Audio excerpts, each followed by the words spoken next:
Hey guys, it's Derek with the Board Game Spotlight. Today we're going to talk about Stellar Leap by Weird Giraffe Games. It's a 4X space exploration game by Carla Kopp, and it plays in about 40 to 80 minutes. So let's go ahead and dive into the game. I have it set up for a 2-player game. Each player will get a player board with meeples to track their population. Each player will then have action track cubes and resource tracking cubes, and then players will also have a number of player markers for their species. At the beginning of the game, each player will also be randomly given 2 player die power abilities. You'll choose one and discard the other. And the same thing with these player trait cards. So these are going to drive your in-game scoring mechanism. All components you see in this video are prototype. They are not final, though most of the art you see is very close, and it looks, well, frankly, it looks stellar.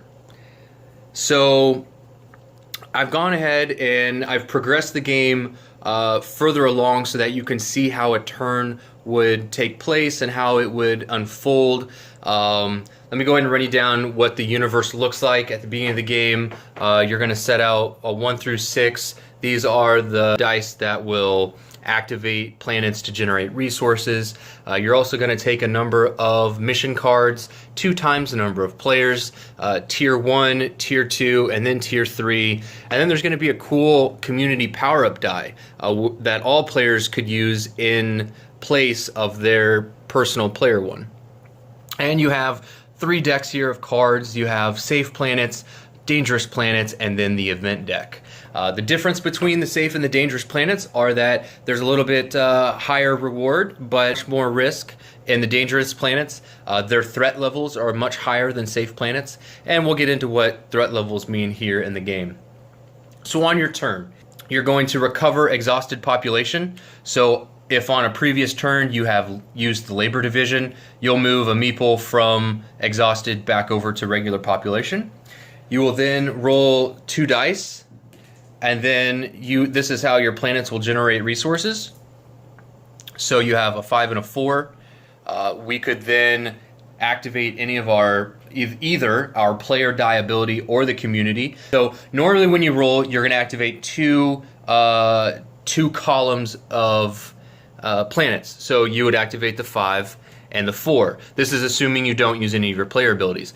But with the community player ability, the one that's out right now actually means that we, instead of adding the sum of the dice to generate from a 3rd planet, we subtract from the number. So 5 minus 4 would be 1. So any planets in row column 1 would also generate resources. That's actually a very cool player die ability, and I really like that. So after you've rolled your dice, now you get into the meat and potatoes of the actual game. And this is where the action selection really shines. There are some really neat things that you can do on your turn, and there are a lot of meaty decisions to be made, even though this is a pretty quick game. There's a lot of things that can take place. So on your turn, there are 2 high command actions you can take out of 4. So you can populate, which is to spend 2 food and 1 water and place a meeple from your population track into a planet that you're already populating. You could tax your people and you would gain 2 resources of your choice, so we could bump the water back from 2 up to 4. You can also discover, and when you discover planets, you look at the top 2, and then you're going to choose to place one in a column of a die. So we have discovery, and then we have actually discovered an asteroid. So let's go ahead and do this asteroid, and we'll place it over here. And this goes back to the bottom of the deck. And when you discover an asteroid, it gets an asteroid die. And this is the way that you mine resources in the mining division. So it starts with a 3, and I'll explain how the mining works here in a second. The 4th thing you can do with your high command actions are to attack other players. So when you attack other players, there is a little bit of player confrontation in the game to drive other players away from planets that are better than others. So you can choose to move in population movement still exists, so whenever you want to move your population, you must pay 1 oxygen per meeple, and you must pay fuel equal to the threat level. So here on Dauntless, the threat level is 3. This home planet would be 1. This Courage planet is 1. So if we wanted to kick the yellow player out of Courage, we would spend 2 oxygen and 2 fuel. We would move our 2 meeples into Courage. We win majority. And then this meeple must scatter. When you scatter, it goes in a line of a row where it can retreat to another planet. So it could go to Perplexity, or it could go to its home planet. If there are no legal movements, it can then go down to the next row of solar systems. So we'll send this guy back to his home planet. And then these guys, he actually goes to the exhausted side because retreating is exhausting. And then these guys would take over Courage. So those are the 4 things you can do on your turn for your high command actions. You can also activate divisions on your turn, and there are 3 divisions you can activate. You have the Intelligence Division, which is how you complete mission objectives. So if you wanted to complete this, you would pay the required resources. You would then gain the reward, and then at the end of the game, you'll gain 2 prestige. The top right number indicates what you'll earn. The second thing you can do is to mine. So remember, we discovered this planet. Oh, by the way, when you discover planets or when you discover asteroids, you place a player marker where the flag is to show that you were the one that actually discovered it. That is important because some species gain points by discovering. The more you discover, the more points you earn. So what we do here is, if you want to mine, normal movement rules exist. So we would then have to pay 1 fuel and 1 oxygen to move over to mine this. And then we roll 3 dice, because right now the asteroid dies on 3, so we roll 3. And then we assign the highest roll, which would be 6. So 3 plus 6 is 9, and I would gain 9 food. So we'll just bump this guy all the way up to 9. After that's completed, then you bump the asteroid die down to 2 to show that it's been mined. When you mine on 1 and it finishes, then you remove it. And now anytime a player subsequently mines that asteroid, they only gain 3, they do not roll any dice. So that is important, first come, first serve kind of a thing. The last thing you can do is to labor. So when you have meeples on a planet, you can move your meeple over to the exhausted labor side and you would gain 2 oxygen here, or you could gain 1 fuel and 1 bread.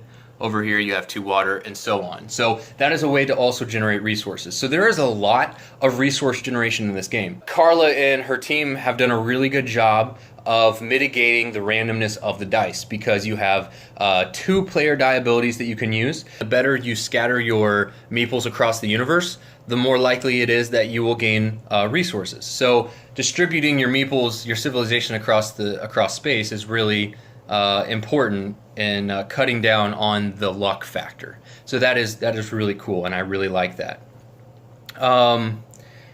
Events happen at the end of your turn, and events are random, sometimes game and rule altering cards. So we actually triggered an event here by completing a row of a solar system. So we would flip this over. Those guys just fell. Population boom. Each player gains 1 population. If this would trigger an event, that event does not happen. So each player gets to take 1 population and place it out where they've already populated. So that's a cool event. Events also trigger when you complete an entire tier of missions, when a planet deck is depleted, when the 3rd, 6th, or 9th asteroid is discovered, and when all players reach 3, 6, or 9 meeples or population in the universe. So those are the way that events occur. They're very cool. There are a lot of really neat warp drive fuels no longer needed to travel to different solar systems. All of these are either one-time effects or they take effect until the next event happens. So you could trigger multiple events on a turn if that were the case. It's happened, and it's very cool. So that's how you play Stellar Leap. And let's take this to the collection, and I'll give you my final thoughts. Hey everybody, we're back at the collection, and I want to give you my final thoughts on Stellar Leap. So, overall, Stellar Leap is a very exciting, fast-paced, and enjoyable experience into the light 4X space exploration foray. There are a lot of meaty strategic decisions that players are going to have to make on their turns to maximize the effectiveness of what they're trying to do and set up subsequent turns. Every action you take in the game has meaning, and it feels like you are leading this civilization into greatness. You're going to want to maximize your resources and how you interact with the planets and other players. Deciding whether or not to attack a planet to deny other players a particular resource. Or how far do you expand? Do you use all of your resources? Because at the end of the game, resources that you have stored up will be worth prestige points. So there's a lot of really neat, interesting aspects about how the game really gels together and comes together at the end. I do enjoy, and I think that they've done a very good job with mitigating the randomness of dice. You have a community player die power, you have a player die power. Spreading out your population among the various planets will allow you to have a better chance or percentage of gathering resources on everyone else's turns. So they did that very well. There is still some randomness in the game, and I do personally dislike how there's a 50-50% chance that a third planet is going to generate resources. So if the sum is greater than 6, then a third planet won't generate anything. If the sum of both dice is less than 6, a third planet column will generate resources. And so, that's just something that is in the game. It's not a big deal. It's not really an issue. It's just something I personally didn't like. So if you are a fan of action selection, dice rolling, variable player powers, light 4X space exploration type of games, or you're looking for a new game to add to your collection that incorporate those mechanics and settings, Stellar Leap is definitely a game that you should take a look at. I'm Derek with the Board Game Spotlight, and this has been your preview of Stellar Leap.